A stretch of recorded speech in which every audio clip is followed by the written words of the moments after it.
Hello and welcome, my dear friend. There's something even more sacred than love, and it's trust. Love is expansive. It finds you in your weakness. It surrounds you. It saves. But trust is intimate. It's personal. It says, I see what no one else sees, and I still place this in your hands. Not only do you trust God with all of you, but God trusts you. And that matters more than anything in this world. Even if no one around you ever sees it, even if no one ever claps, you know it. And that's enough. And deep down, you know this was never random. You weren't given a heavy life because you needed to be humbled. You were entrusted with weight because God already knew something about you that you hadn't fully remembered yet. He didn't just love you, he trusted you. Not with comfort, not with ease, but with spiritual assignments disguised as burdens. And here's the thing. You came out of all of it with your integrity intact. You didn't just survive. You survived with softness, with a heart that still knows how to feel, and a soul that still knows how to stand. That's not normal. That's not common. That's sacred. The things you've had to carry, the things no one saw, no one helped you lift, no one could name, weren't accidents. They were evidence. Evidence that heaven considered your shoulders strong enough for what others would have dropped. Not because you were better, but because you were built differently. And the wild part? You didn't ask for this. You didn't ask for the insight, or the dreams, or the grief that shows up uninvited. The kind that doesn't belong to a moment, but feels like it belongs to generations. You didn't apply to be this kind of vessel.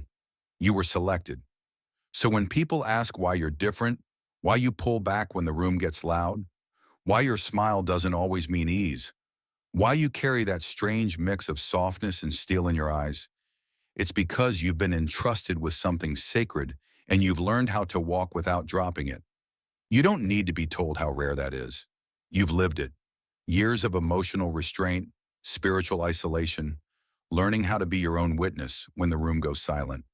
That's trust, not the flashy kind, the eternal kind. Most people think being trusted by God looks like promotion, a title, a blessing, a public yes. But divine trust, it shows up in hidden endurance, in carrying things in your spirit that no one will applaud you for until long after you've already made peace with not being seen. And yet God saw it all. He saw every time you didn't retaliate, every time you prayed when it felt like nothing shifted, every time you could have collapsed but stayed quiet, every time you let the fire burn inside you without letting it touch someone else. That's what trust looks like in the kingdom. You weren't just trusted to hold the weight, you were trusted to hold it well. Not by shutting down, not by hardening, but by staying close to him even when you didn't understand why he was so quiet. That's a level of maturity no one teaches, but heaven counts it. Every time you forgave without a headline, every time you cried behind closed doors and still encouraged someone else, every time you gave peace when you had none left for yourself. You were qualifying for a reality you couldn't even see yet, and now it's shifting, not because God suddenly sees you differently, but because you're finally starting to see yourself through his lens. You're realizing the weight wasn't just resistance, it was refinement. The way you've carried it all without spectacle, without self-pity, without trading your softness for safety, that has made you into someone heaven can trust in any atmosphere. This next chapter isn't a gift. It's what happens when you've been trustworthy with the unseen. So here's the truth. God didn't just keep track of your faith. He kept track of your restraint, your self-control, your quiet obedience in rooms full of noise. He didn't just notice when you trusted him. He noticed when he could trust you. And that's what most people will never understand. They'll see the fruit, but they'll never know the roots. They'll admire your light, but they won't know how many nights you cried in the dark just to keep it lit. They'll think your calm is natural, but you'll know it was trained in fire, because heaven didn't hand this to you casually. This wasn't a gift. It was a spiritual assignment, wrapped in silence, wrapped in misunderstanding, wrapped in weight that would have crushed a different kind of soul. But you carried it with reverence, and God never forgot that. Here's what's unfolding now, and you don't need to chase it, prove it, or earn it. Because of how you've walked, because of how you've listened, because of how you've continued to show up, even when it cost you, There are doors that are being opened for you without announcement, not because of your effort, but because of your consistency in private. This is where divine trust turns into divine transfer. And don't be surprised if the next chapter of your life feels like a room you weren't invited to. That's how it will start. But here's the truth. You weren't invited. You were sent. Not because you needed validation, but because God is placing you where trust is needed more than titles, where your calm will steady leaders, where your words will activate healing, where your presence alone will expose lies. Because spiritual trust doesn't show up as applause, it shows up as a placement. You've already proven you can handle being overlooked. Now heaven's going to show you what happens when you're finally seen by the right ones, not by the ones who need your energy, but won't honor it, not by the ones who only understand you when you're useful, but by the ones who recognize this one carries something holy and it's not for show. You're not being promoted, you're being revealed. There's a difference. Promotion suggests you went higher, but revelation means what was always there is now being seen.